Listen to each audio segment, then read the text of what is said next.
నమస్తే, welcome to Andhra Prabha. This is Tejaswi. పౌర విమానయాన శాఖ మంత్రిగా టీడీపీ ఎంపీ కింజారపు రామ్మోహన్ నాయుడు పదవి బాధ్యతలు స్వీకరించారు. దీనికంటే ముందు రామ్మోహన్ నాయుడు ఓం శ్రీరామ్ అని 21 సార్లు తెలుగులో రాశారు. అనంతరం పదవి బాధ్యతలు స్వీకరించి కీలకమైన దస్త్రాలపై సంతకాలు చేశారు.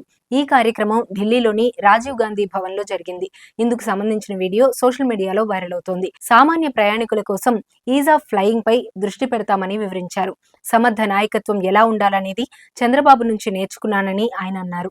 ఎయిర్పోర్ట్ల నిర్మాణం వేగవంతం చేస్తామని తెలిపారు. 2014లో బాధ్యతలు చేపట్టిన అశోక్ గజపతిరాజు విమానయాన శాఖలో మంచి పునాదులు వేశారని కొనియాడారు. ఉడాన్ స్కీమ్ కూడా ఆయన హయాంలోనే వచ్చిందని వెల్లడించారు. కేబినెట్ లో అత్యంత చిన్న వయస్సులో కీలక బాధ్యతలు అప్పగించిన ప్రధాని మోదీకి ప్రత్యేక ధన్యవాదాలు తెలిపారు.